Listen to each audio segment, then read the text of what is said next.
Ladies and gentlemen, welcome back to the analysis of YOLENO TV. I hope you're well.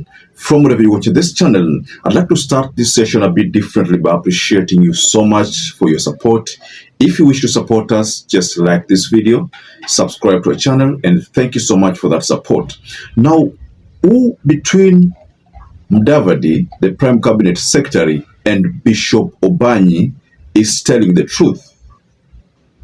The issue here is about the payment of SHA.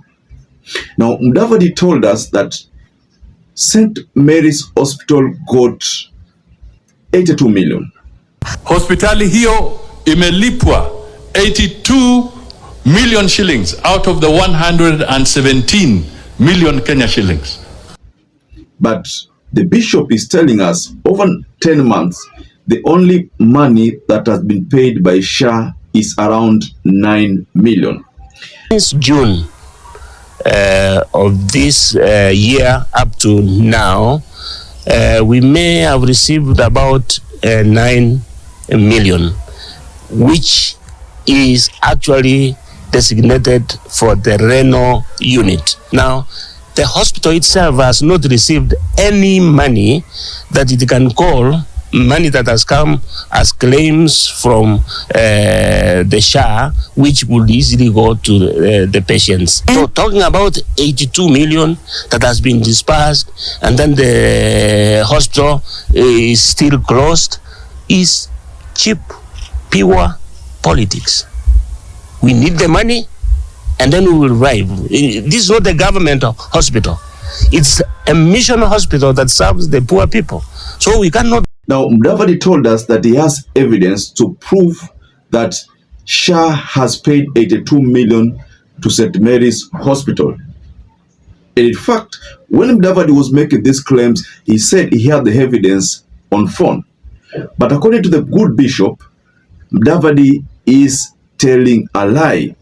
If they want to argue, we are ready to produce evidence. How much they received in November last year, in December, everything. I have it even on my phone here. Naweza soma sahi.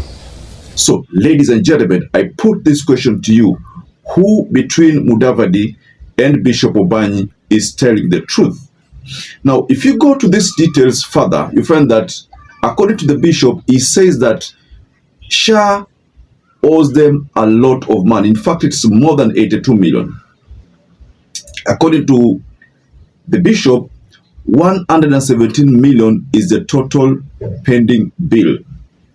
Now, if you look at that amount and the amount that has been paid according to the bishop, you find that the government has not paid this hospital around 108 million. Forget about the NHIF bills, because again, according to them, is that there were some bills which NHIF had not cleared with them.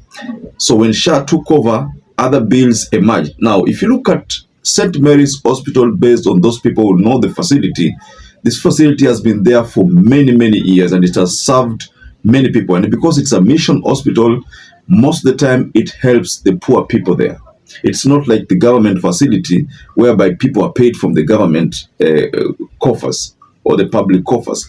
This is a facility that depends on such payments to service, to facilitate its day-to-day activities, to facilitate the salaries and everything, ladies and gentlemen. So I'm looking at these two factions because the issue here is on SHA.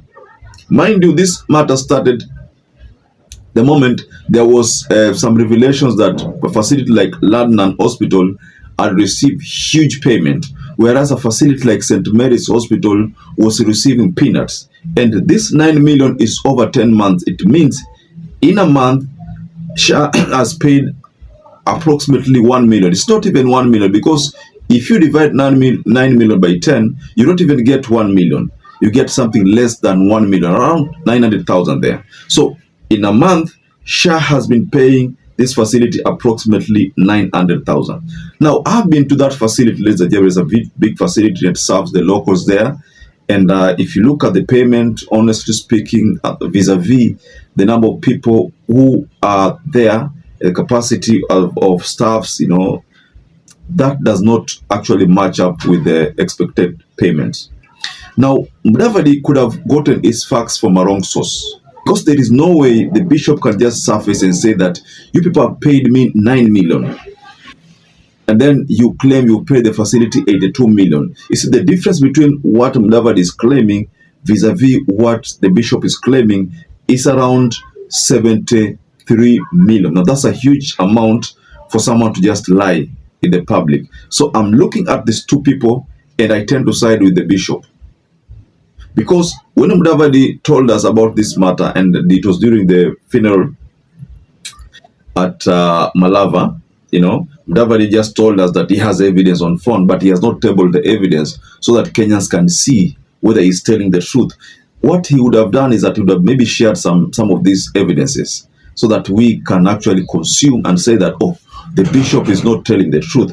But as he speaks right now, the bishop has claimed that it's only 9 million. So personally, even if the bishop has not supplied any evidence, I tend to agree with the bishop, because there is no way he would have made such a claim publicly that he's a man of God, ladies and gentlemen.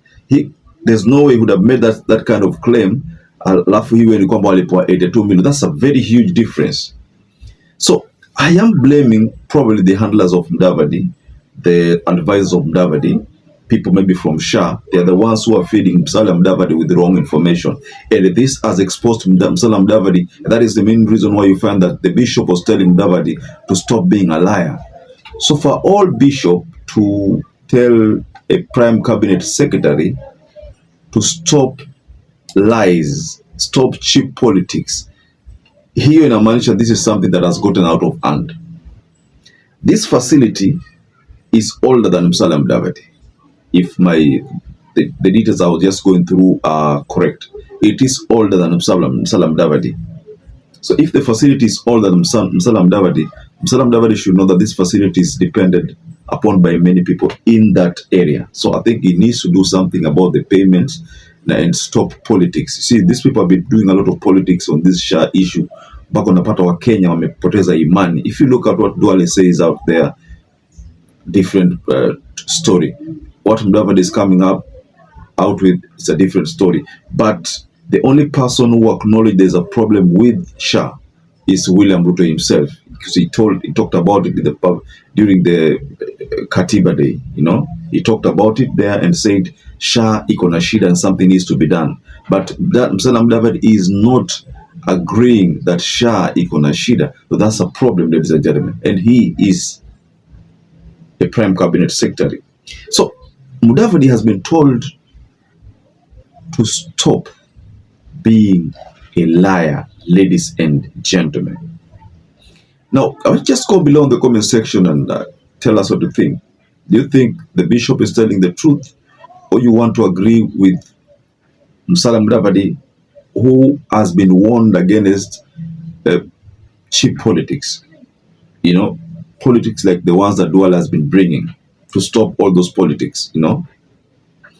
So, ladies and gentlemen, allow me to rest my case there, but just go below on the comment section and tell us what you think about this explosive debate. Perhaps if you're watching this video and you've not subscribed, take 1 second and subscribe, like this video.